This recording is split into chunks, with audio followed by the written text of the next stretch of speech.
இனிமையான நண்பர்களே, அன்புள்ளம் கொண்ட சொந்தங்களே, அனைவருக்கும் வணக்கம். ஈரோடு தொகுதி இடைத்தேர்தலை அதிமுகவின் எடப்பாடி பழனிசாமி புறக்கணித்ததன் பின்னணி என்ன என்பதை பற்றி பல்வேறு அதிர்ச்சிகரமான செய்திகள் வந்து கொண்டிருக்கிறது. அவற்றை பற்றி இந்த காணொலியில் காண்போம். ஈரோடு கிழக்கு தொகுதியுடைய சட்டமன்ற உறுப்பினராக இருந்த காங்கிரஸ் கட்சியுடைய தலைவர் EVKS இளங்கோவன் மரணமடைந்ததை தொடர்ந்து அந்த தொகுதிக்கு இரண்டாவது முறையாக இடைத்தேர்தல் வருகிறது. இந்த ஆட்சியிலேயே இந்த இடைத்தேர்தலை அதிமுக எதிர்கொள்ளும். இந்த இடைத்தேர்தலில் அதிமுக போட்டியிட்டு தன்னுடைய செல்வாக்கை நிரூபிக்கும். தொடர்ந்து 10 தேர்தல்களில் தோற்றுக்கொண்டே வந்த எடப்பாடி பழனிசாமி இந்த ஈரோடு சட்டமன்ற தொகுதியில் போட்டியிட்டு தன்னுடைய செல்வாக்கை நிரூபிப்பார் என்று பலரும் சொல்லிக் கொண்டிருந்த நேரத்தில் எதிர்பாராத விதமாக எடப்பாடி பழனிசாமி தலைமையிலான அதிமுக ஈரோடு தொகுதியுடைய இடைத்தேர்தலை புறக்கணிக்கப் போவதாக அறிவித்திருக்கிறார்கள். இதற்கெல்லாம் காரணம் என்னவென்று சொன்னால், ஈரோடு கிழக்கு தொகுதியின் இடைத்தேர்தல் அறிவிக்கப்படுகின்ற அதே நேரத்தில் ஈரோட்டில் இருக்கின்ற எடப்பாடி பழனிசாமியின் நெருங்கிய உறவினருக்கு சொந்தமான வீட்டிலும் அவருடைய அலுவலகங்களிலும் அவருக்கு சொந்தமான பல இடங்களிலும் அமலாக்கத்துறை சோதனை நடைபெற்றது.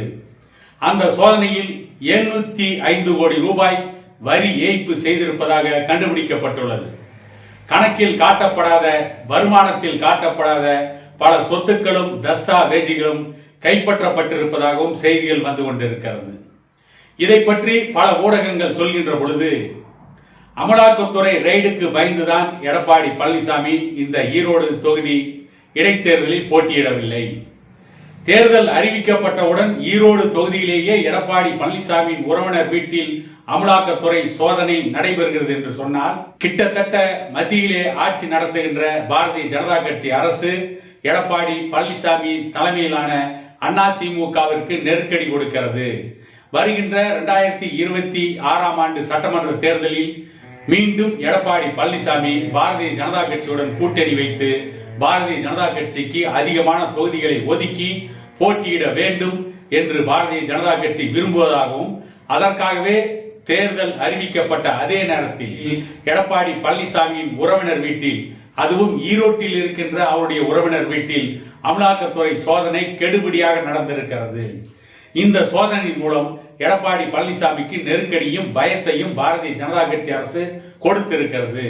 ஆகவே இந்த தேர்தலில் பாரதிய ஜனதா கட்சி கூட்டணி இல்லாமல் அதிமுக போட்டியிட்டால் அதிமுகவுடைய பல முன்னணி தலைவர்கள் வீட்டில் அமலாக்கத்துறை சோதனை நடைபெறலாம். அதிர்ச்சிகரமாக எடப்பாடி பழனிசாமிக்கு சொந்தமான இடங்களிலும் ஒருவேளை சோதனை நடத்தப்படலாம். ஆகவே இந்த ஈரோடு தொகுதி இடைத்தேர்தலில் போட்டியிடாமல் ஒதுங்கிக் கொள்வதுதான் இப்போதைக்கு தப்பித்துக் கொள்வதற்கு சரியான வழி என்று நினைத்துத்தான் எடப்பாடி பழனிசாமி அவர்கள் ஈரோடு கிழக்கு தொகுதி இடைத்தேர்தலிலே போட்டியிடவில்லை என்றும் சொல்லப்படுகிறது. இன்னொரு காரணம் என்ன சொல்லப்படுகிறது என்று சொன்னால், தொடர்ந்து தோல்வியை சந்தித்துக் கொண்டு வருகின்ற எடப்பாடி பழனிசாமியுடைய அதிமுக இந்த தேர்தலிலும் தோல்வியை சந்தித்தால் எடப்பாடி பழனிசாமிக்கு அதிமுகவில் மிகப்பெரிய நெருக்கடி முற்றும்.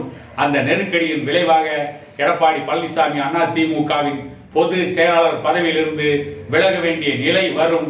கிட்டத்தட்ட எடப்பாடி பழனிசாமி அரசியல் துறவரம் போன வேண்டிய நிலை ஏற்படும். ஆகவேதான் இந்த ஈரோடு தொகுதி இடைத்தேர்தலில் அதிமுக போட்டியிடவில்லை என்றும் செய்திகள் வந்து கொண்டிருக்கிறது. இந்த செய்திகளுக்கெல்லாம் எதிர்காலம் என்ன பதில் சொல்ல போகிறது என்பதை பொறுத்திருந்து பார்ப்போம் என கூறிக்கொண்டு, இன்னொரு காணொலியில் உங்களை சந்திக்கும் வரை உங்களிடமிருந்து விடைபெறுவது உங்கள் எடப்பாடி துரைசாமி.